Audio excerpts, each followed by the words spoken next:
So those of us who were alive in the 1970s will probably remember, I think it was Reese's. Yep, Reese's Peanut Butter Cups. There was their regular television advertisement at the time had somebody who was eating chocolate bump in by mistake, thoughtlessly, to somebody who was eating peanut butter. And of course, he or she would stick their chocolate bar by mistake in the peanut butter jar of the other person and angrily say, "You just got chocolate on my peanut butter."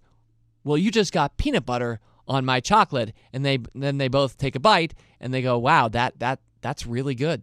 And that was, of course, a good ad for Reese's Peanut Butter Cups. "You got peanut butter in my chocolate." Associative thinking, when you pull something from one context, completely out of that context, and relate it to another context and have a discovery. What is the slightly more awesome you that you become once you start to get better and better at associative thinking?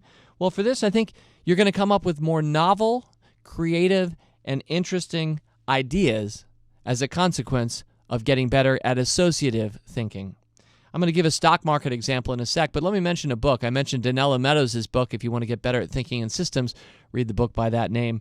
There's a wonderful book in 2004 called The Medici Effect, which I'm sure some of you have read. It was a business bestseller that year. And it's all about how, well, using Renaissance Italy as its metaphor, how important it was at that time to have people from completely different cultures, completely different religious, cultural, business practices all congregating and smashing up against each other like atoms that throw off sparks and create all kinds of new ideas and possibilities. Really the life of the Renaissance, and specifically if you think about Florence and you think about Italy, kind of the heart of it. So what that meant for art and music and thought and commerce, really important. And the Medici Effect, therefore, was, the Medici family dominant in Florence at the time, but it was really that all of the commercial gains, since this was a business book, possible when you invite in many different viewpoints and many different possibilities. So that's the Medici Effect, a very good book on associative thinking, and I think you'll enjoy it if you haven't read it. Let me give a couple quick examples to close. One is Warren Buffett's great line, and we have this line as the single largest quote I think that you'll see if you ever come visit us at Fool Headquarters. It's Buffett. It's my favorite Buffett line. "I'm a better investor because I'm a businessman, and a better businessman because I'm an investor." Let me explain why I think that's such a great quote, and it's pure associative thinking.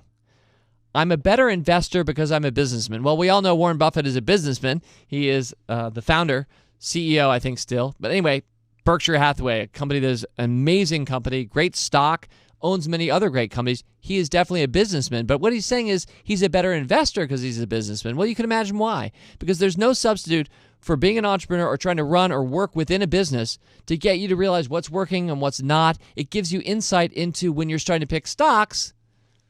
Do I admire this or that aspect of that company based on my own knowledge of my industry or the culture at my company? You are a better investor because you are a businessman. And to reverse it, he also says, I'm a better businessman because I'm an investor. Let's think about that for a sec. Well, the very act of picking stocks has you constantly, at least me, constantly looking for best practices. Who's winning out there? Who do I think is going to win? You're constantly looking and trying to find excellence.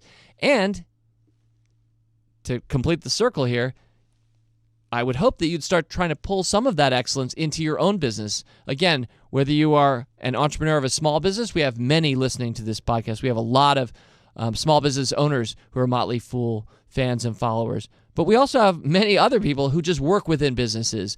And I'm speaking to all of you. We as investors should be learning and studying the best and then influencing those around us to pull those things into our company. In fact, one of the best things we did at the Motley Fool in the last 5 years is we had an all-company challenge a few years back where teams of 8 to 10 fools were sent out, actually by their own autonomous choice, somewhere in the greater Washington, D.C. area where we work, and to find a company and to spend a little time with that company's permission, learning about them, and to learn something awesome that they do at that company, whichever one it was, and we covered about 50 companies, that we could try at our company. And as a consequence, a few years later, we're a much better company as a consequence of that. We are better businessmen because we are investors. So That's great associative thinking, and I want to close with an example about a stock that I once picked, and it's Martha Stewart Omnimedia. Now, this is a stock I picked more than a decade ago in Motley Fool Stock Advisor. I'm hoping some of you were there with me, buying along with us at the time.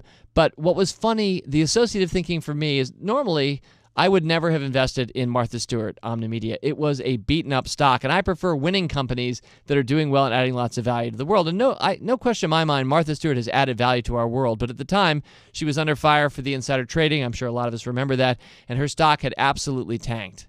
And I decided I was going to recommend it. And in fact, I think it was Hulbert or a Wall Street Journal article mentioned 6 months later that of all the stock pickers in their database, there was only one that was long Martha Stewart Omnimedia, and it was the Motley Fool Stock Advisor. I'm happy to say that one worked out pretty well for us. But my experience that I'd had just before picking that was to play a board game. And we have actually a board game called The Motley Fools Buy Low, Sell High. I think you can find it on Amazon. I'm definitely not here to peddle it. We don't make much money from sales of board games, I assure you. But the experience of that game has you looking for things that have just been crushed, which is not even my own investment strategy. That's not what we talk about in Rule Breaker Investing, but it really, the way to play that game is when everyone else has given up on one of the 3 stocks that you can buy in the game, that's the time to start buying. And I translated that experience associatively, the Medici effect here, directly to deciding to step out of my own normal comfort zone and pick Martha Stewart Omnimedia, which did end up being a wonderful stock pick because we truly did find Martha at the darkest time for that company, and the stock did pretty well in the succeeding couple of years, although I wish we'd continued holding it. We sold it a little early. Anyway, associative thinking. As always, people on this program may have interest in the stocks they talk about, and the Motley Fool may have formal recommendations for or against, so don't buy or sell stocks based solely on what you hear. Learn more about Rule Breaker Investing at rbi.fool.com.